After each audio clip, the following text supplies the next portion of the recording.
അപ്പൊ നമ്മുടെ പിള്ളേർ എന്തെങ്കിലും പറഞ്ഞിട്ടുണ്ടെങ്കിൽ ഒരാഗ്രഹം പറഞ്ഞാൽ സാധിച്ചു കൊടുത്തതിന് ഭയങ്കര കഷ്ടമല്ലേ. നമ്മുടെ പിള്ളേർ സെറ്റുകളെല്ലാം കൂടെ ഇന്ന് രാവിലെ എന്നെ വിളിച്ചിട്ട് പറഞ്ഞു, ആന്റി ഞങ്ങളങ്ങ് വരുന്നുണ്ട്, നമുക്ക് ബാർബിക്യൂ ഉണ്ടാക്കണം എന്ന് പറഞ്ഞു. അപ്പോൾ അവരിതെല്ലാം സെറ്റ് ചെയ്ത് വന്നിട്ടുണ്ട്. എല്ലാം നല്ല അടിപൊളിയായിട്ട് മാനേജ് ചെയ്ത് വന്നു. അപ്പം ഞങ്ങളിവിടെ ഇവിടെ ഗ്യാസ് ആണ് ഇതിൻ്റെ ഗ്യാസൊക്കെ ഫിറ്റ് ചെയ്ത് ഞങ്ങളിത് ഇവിടെ അടിപൊളി ഞങ്ങൾ ബാർബിക്യൂ ഉണ്ടാക്കുവാണ്. ബാക്കി സാധനങ്ങളെല്ലാം അകത്തുണ്ട്. ഞങ്ങൾ ഓരോന്നോരോന്നായിട്ട് തുടങ്ങിയിട്ടേ ഉള്ളൂ. ഇനിയും വരാണ്ടല്ലേ, നമ്മുടെ പിള്ളേരൊന്നും വന്നില്ല അല്ലേ. ഞങ്ങൾ വരാണ്ട് ഒരു വന്നിട്ട് വേണം ഞാൻ അടുത്ത ബുധുവയസൊക്കെ തുടങ്ങാനായിട്ടല്ലേ. മെയിൻ സാധനം ഹൈലൈറ്റ് വന്നില്ല. അതൊക്കെ ഞങ്ങളിപ്പോൾ ഇവിടെ വരുത്തും. അപ്പം നമ്മുടെ ബാർബിക്യൂത്തെ അടുത്ത സെഷനല്ലേ, അടുത്ത സെഷൻ ഞങ്ങൾ കുറച്ച് വെജിറ്റബിളൊക്കെ ചേർത്തിട്ടുണ്ട്. അപ്പോൾ അത് കുറച്ച് വെജിറ്റബിളും കൂടെ നമുക്ക് ആഡ് ചെയ്യാം. കുറച്ച് ക്യാപ്സിക്കം, പിന്നെ മഷ്റൂം ഉണ്ട്, ബ്രോക്കലി ഉണ്ട്, പിന്നെ ഇതിന് ചേർന്ന് കോൺ ഉണ്ട്. കോൺ അകത്ത് വെച്ചേക്കാം അല്ലേ. എൻ്റെ സ്പെഷ്യൽ മസാലയാണ്. അത് ഞാൻ പറഞ്ഞു തരത്തില്ല, അതൊരു സീക്രട്ട് മസാലയാണ്. കഴിക്കുമ്പോൾ എങ്ങനെ ഉണ്ടെന്ന് പറഞ്ഞിട്ട് ഞാൻ പറയാം കേട്ടോ. പറയേണ്ട കാര്യമില്ലല്ലോ. അതെ അതെ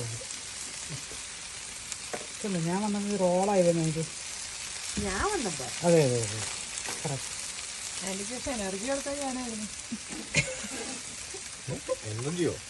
അത് നമ്മൾ കണ്ടില്ലല്ലോ അല്ലേ ഇതിനെ. അപ്പൊ ഇതിനിടയ്ക്ക് എല്ലാം വെജിറ്റബിൾസ് ഉണ്ട്. ഇതെല്ലാം കൂടെ കൂടിയ വെജിറ്റബിളും നമ്മുടെ ചിക്കനും എല്ലാം കൂടെ കൂടിയാകുമ്പോഴത്തേക്കും നല്ല ടേസ്റ്റ് ആയിരിക്കും കേട്ടോ.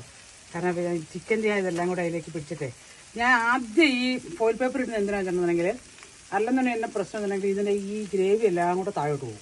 അപ്പൊ ഇതിനകത്ത് കിടന്ന് ഡ്രൈ ആയിട്ട് വേണം നമ്മൾ ഈ ഫോയിൽ പേപ്പർ മാറ്റിയിട്ട് നേരെ ഗ്രില്ലിലേക്ക് വെക്കാനായിട്ട് കേട്ടോ. അതൊരു സീക്രട്ടാണ്. അതൊക്കെ സാധാരണ അല്ലാതെ നേരെ കൊണ്ട് ഗ്രില്ലിലേക്ക് വെക്കാം. അപ്പോഴേക്ക് ഇതെല്ലാം കൂടെ ഒലിച്ച് താഴോട്ട് പോകും.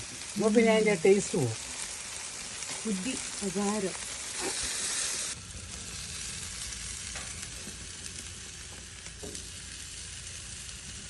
അപ്പൊ നമ്മുടെ ബാർബിക്യൂ എല്ലാം റെഡിയായി. നമ്മുടെ പിള്ളേർ സെറ്റുകളെല്ലാം റെഡിയായി. എന്ത് തോന്നുന്നു മക്കളെ നിങ്ങൾക്ക്? Super, thank you so much. അപ്പൊ നമുക്ക് എല്ലാവരും കൂടി എൻജോയ് ചെയ്യാം അല്ലേ. അപ്പൊ ഞങ്ങൾ എല്ലാവരും കൂടി എൻജോയ് ചെയ്യട്ടെ. എല്ലാം ഉണ്ട്. ബാർബിക്യൂടെ കപ്പയുണ്ട്, ഞങ്ങൾ പൊട്ടറ്റോ ഫ്രൈ ചെയ്തിട്ടുണ്ട്, പിന്നെ കോൺ ഉണ്ട്, വെജിറ്റബിൾസ് ഉണ്ട്, ചിക്കൻ ഉണ്ട്, പിന്നെ സാലഡ് ഉണ്ട്, പിന്നെ നമ്മുടെ നെല്ലിക്ക ഹൈലൈറ്റ്, പിന്നെ നമ്മുടെ മുളകമന്തി ഉണ്ട്. ഇതെല്ലാം കൂടെ കൂട്ടി നമുക്ക് അങ്ങോട്ട് എൻജോയ് ചെയ്യാം അല്ലേ. എന്നായിക്കോട്ടെ. ഓക്കെ, വരൂ, പ്ലേറ്റ് എടുത്തോളൂ.